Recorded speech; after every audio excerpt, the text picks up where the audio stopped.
It is pretty sad that a mother goes through a very difficult process of labor. She almost kills herself in order to give birth to a child, but that child grows up to become an adult, and for some strange reason, that child stays in no contact with his own mother. I am talking about Brooklyn Beckham, son of Victoria and David Beckham. I wish Brooklyn Beckham would read one specific verse of the Bible, because if he were to understand what this verse is trying to say, he is going to be able to fix all of these family issues and problems magically, easily. So listen to this verse. This verse is from Genesis. After Adam and Eve ate the fruit of the tree of good and evil, their eyes opened, and for the first time they realized that they were naked. Then they sewed fig leaves together and made covering for themselves. Now you have to ask yourself, why is this act of going to the tree of good and evil and eating this fruit is so frowned upon? The reason why this act is frowned upon is because when a man and a woman realizes that they are naked, they are actually realizing the fact that they have body. They have now become conscious of their bodies. But previously God intended man and woman to leave, to never worry about body. God did not want Adam and Eve to become conscious of bodies. God wanted them to become soul conscious, not body conscious. Because when a person starts to become body conscious, that is the starting point of his suffering. Because as soon as I am conscious of my body, I am conscious of another person, I am conscious of another object, then this automatically creates a sense of separation. I am a separate body and this person is a separate body. There is a separation. And then when there is a sense of separation, there is the creation of suffering. The reason why Brooklyn Beckham is suffering right now with his family members, because he, like every other human, is body conscious. But if he were to become soul conscious, then every one of his family problems would be solved. So the thing that you have to do, so the thing that Brooklyn Beckham has to do, is he has to stop eating from the tree of knowledge of good and evil. What does this mean? When I am talking about the knowledge of good and evil, I am actually talking about knowledge of positives and knowledge of negatives. Knowledge of what our problems are and knowledge of our dreams, aspiration and hopes are. Knowledge of our fears and knowledge of of the things that we lust over. If we were to transcend all of these attributes of positives and negatives, we have left the fruit of good and evil. Now that is the point where we are now no longer body conscious.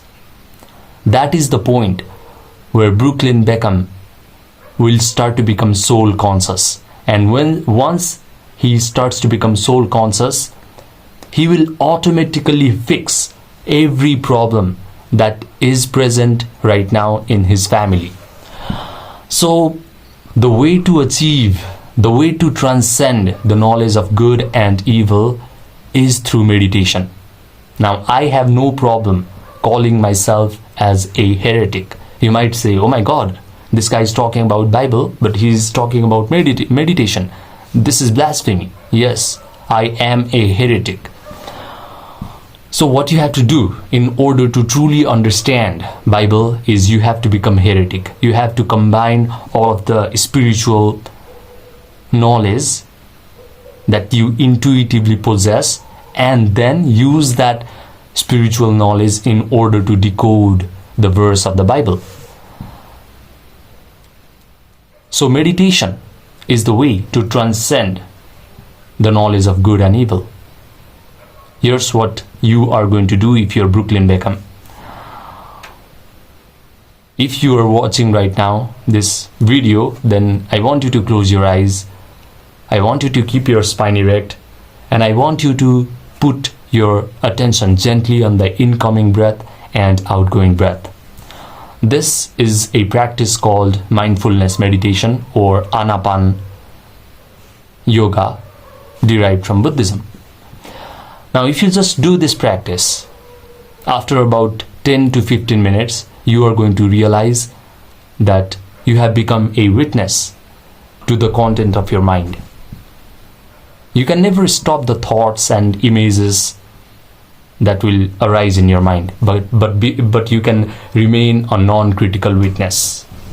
And once you get good at this practice of just closing your eyes and gently focusing your attention on the incoming and outgoing breath, you will be able to become a non-critical witness to all the content of your mind. When you start to become a non-critical witness of the content of your mind, you will no longer start to be repelled by certain thoughts, and you will no longer be attracted towards certain thoughts. A positive thought might arise, a positive mental imagery might arise, and you will still be a non-critical witness. A negative thought, a negative mental imagery might arise, and you will still be a non-critical witness. Now you have just transcended good and evil. You are just a witness to good and to evil. You are a non-critical witness to positive and negative. Now you are no longer body conscious. You are pure awareness. You are pure witness. You are soul. This is the point where you can end suffering.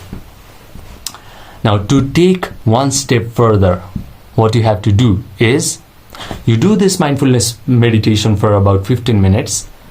Then you start to imagine that all of your problems are solved. You start to vividly visualize that your parents are in front of you. They are crying. They are embracing you. They are telling you exactly what you need to hear. And you're looking at them in their eyes. You have tears in your eyes as well. And you're telling them, I am sorry as well, because I may have counted all the suffering that you have inflicted upon me, but I'm also showing ingratitude because I have completely forgotten about how you raised me, how you have helped me. Then you must visualize that you are embracing your dad, you're embracing your mom, and you have to visualize that you're telling them, I forgive you. Visualize that they are telling you, please forgive me as well. Visualize everything that you really need to hear. Provide all the sensory vividness to this imaginary drama. The things that you can see, listen to, and feel. Because your brain cannot distinguish between a vividly imagined act and an experience that can happen in your physical reality. So your brain starts to get tricked by believing into whatever you have imagined is happening to you in real time, especially after you do this mindfulness meditation. Then if you mentally rehearse this imaginal exercise, imaginal mental drama over and over again, you are going to feel the emotions of joy, satisfaction, relief, a sense of lightness. You might even cry, because 3 years ago I did the same exercise and I was able to resolve all of my family issues within just 1 month of doing this meditation. I used to cry, I used to feel a sense of relief, and I did this for about 30 days straight, and my relationship with my dad and my maternal aunt magically improved. That's when I understood that when Bible is talking about word becoming flesh, it is actually talking about imagination becoming a physical fact. But in order for your imagination to become a physical fact, you first have to transcend above good and evil by doing mindfulness meditation. Then you have to believe in the reality of your imaginal act by providing all the sensory vividness and by feeling the emotions of joy, satisfaction, and relief. Then, whatever you imagine will turn into a physical fact. This is a spiritual law. Now, if you want to know how I solved all of my family issues by using meditation, visualization, and all the spiritual knowledge, then I have created a free PDF that you can download by clicking the link that is present in the description box down below.